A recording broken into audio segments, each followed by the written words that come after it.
Agora só algumas regrinhas de como interpretar. Ah, pastor, mas tudo isso que você falou não tira a credibilidade da Bíblia? Não, não tira.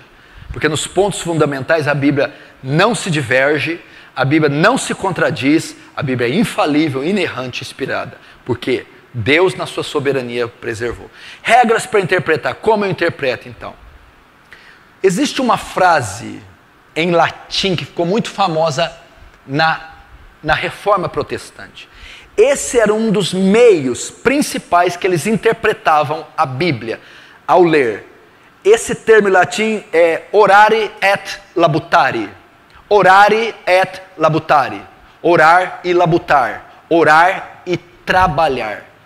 Por que orar? Porque a Bíblia é divina. Foi Deus que escreveu. Eu preciso da luz do Espírito Santo para interpretar. Eu preciso do discernimento, da pulsão do Espírito Santo, que ela é divina. Foi Deus que escreveu, eu preciso saber. E labutare, porque a Bíblia tem gramática, foi escrito com alfabeto, com letra, tem uma história, ela é humana, ela precisa ser interpretada. Então eu oro para Deus me dar discernimento, me dar luz, mas eu trabalho, leio comentários, faço exegese, leio no grego, leio no hebraico, ralo na sua interpretação. Então essa era uma das maneiras que o povo da Reforma usava para interpretar a Bíblia. Oração e estudo, orare et labutare. Então nós devemos fazer a mesma coisa. Não adianta só orar, pedir Deus fala, Deus mostra, Deus não. Você precisa ter comentário, dicionário, história, precisa ralar. Porque senão você fica místico.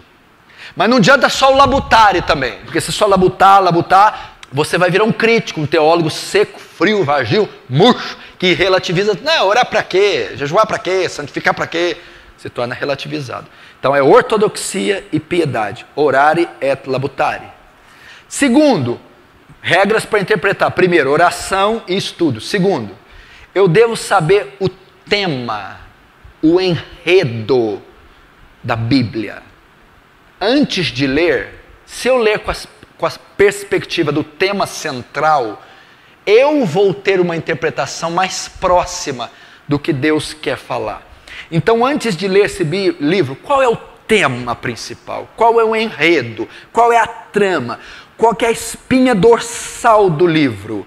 A mensagem central da Bíblia é a história da redenção.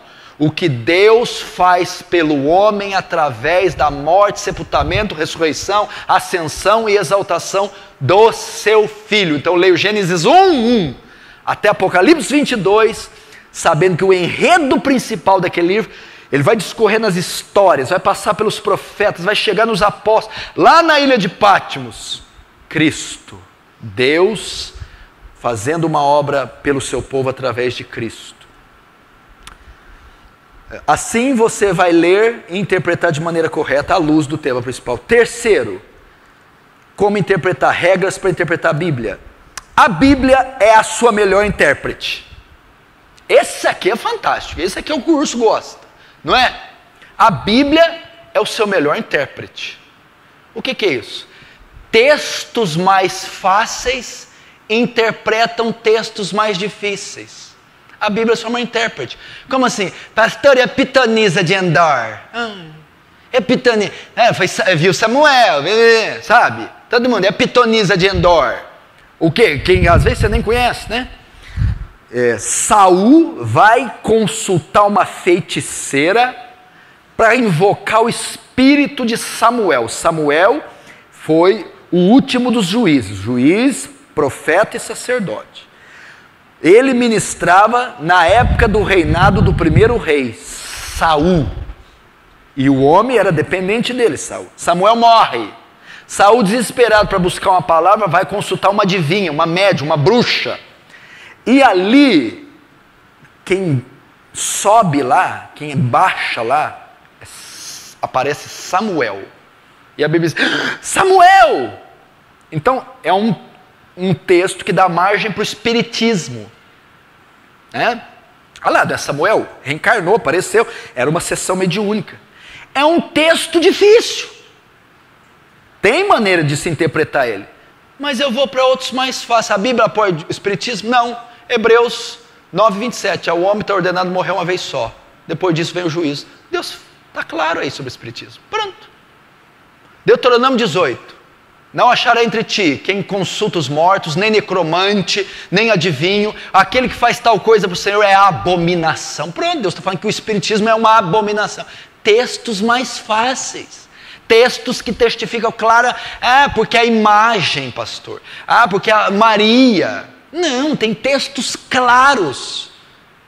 Então, a Bíblia é a sua melhor intérprete. Textos mais fáceis interpretam textos mais difíceis. Eu não preciso ficar ali pelejando com a pitonisa. Será que tem espiritismo? Não tem espiritismo? Tem outros textos que Jesus, que Deus, condena o espiritismo. Então, regras para interpretar. O Antigo Testamento é interpretado à luz do Novo Testamento.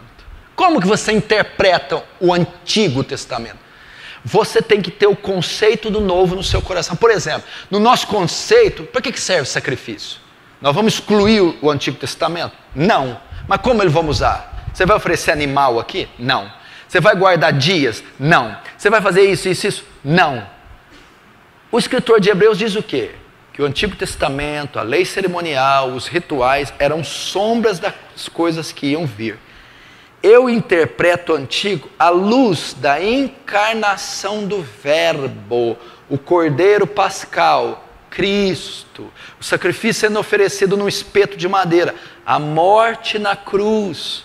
As leis cerimoniais apontam para as leis morais do Novo Testamento. Então eu interpreto o Antigo à luz do Novo, né? Porque tem costumes, tem circunstâncias no Antigo Testamento que não são usadas. O escritor diz que entrou em caducidade, obsolescência, arquétipos, fim. A ordem levítica caiu no ano 70, quando o templo foi destruído por Tito, e agora é uma ordem segundo Melquisedeque. Então você interpreta o Antigo à luz do Novo, com a convergência toda na obra e na pessoa de Cristo e dos apóstolos. Então você lê assim. Estou terminando.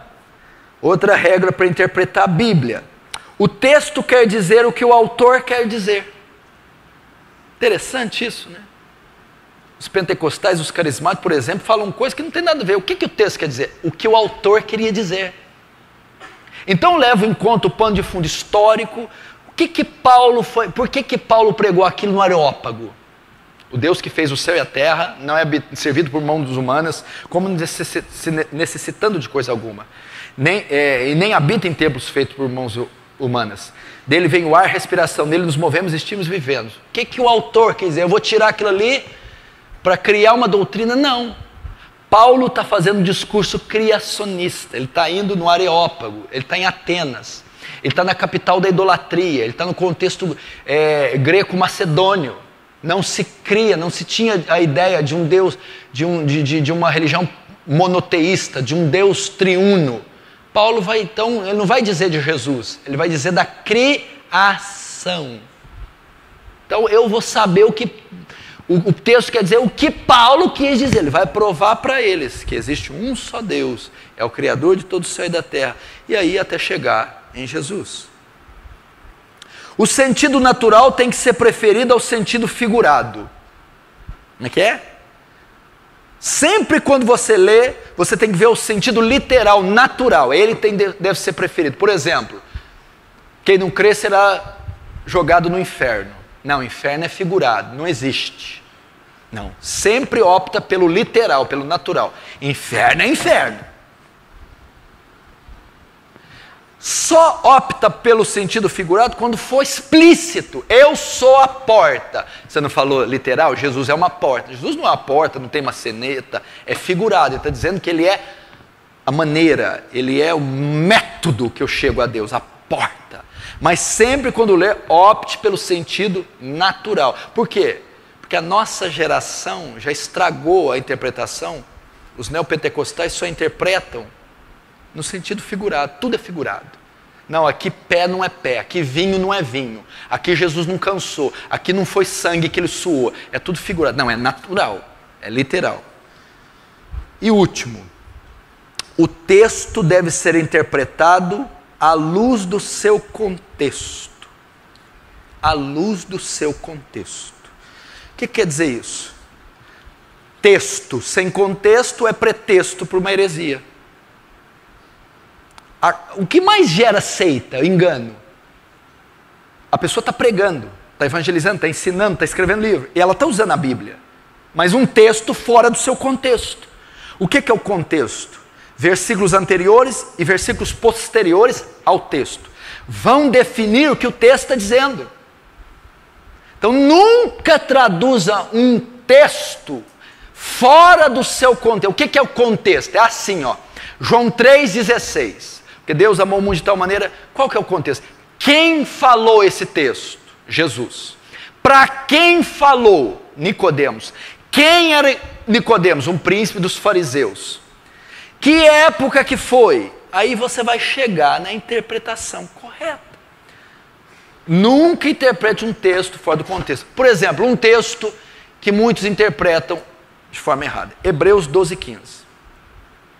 Que nem uma raiz de amargura brotando vos prive da graça de Deus, e vai. Está vendo? Você não cumprimentou o irmão, ele está com raiz de amargura. Está vendo? Você falou duro com o irmão, ele ficou com brotou a raizinha, cresceu e virou uma coisa que está causando bloqueio. Não é isso que o texto quer dizer, não tem nada a ver. Raiz de amargura lá é adorar outros deuses e achar que vai ter paz com Deus. Mas como você sabe disso? Por causa do contexto. O escritor de Hebreus era versado no Antigo Testamento. Ele conhecia muito da Torá. Ele usou um texto de Deuteronômio 29:18, que os israelitas estavam adorando outros deuses e esperando ter paz com Deus. Ou seja, o texto está falando de apostasia. A raiz de amargura é apostasia. Cuidado para não se desviar da verdade, cuidado para não adorar outros deuses, achando que Deus vai aprovar. E muitos se contaminem. Aí vai dizer de Esaú, que trocou sua primogenitura por uma lentilha. O que tem a ver Esaú? Olha o contexto. Com raiz de amargura, de ficar ferido com o irmão. Está falando que Esaú apostatou. Então o texto de Hebreus 12:15, raiz de amargura, fora do seu contexto, é uma ferida que eu tenho, brotou contra o irmão, está ali. No seu contexto, é apostatar da fé. É apostatar servir outros deuses. Então, essas são algumas regras para você interpretar as Escrituras.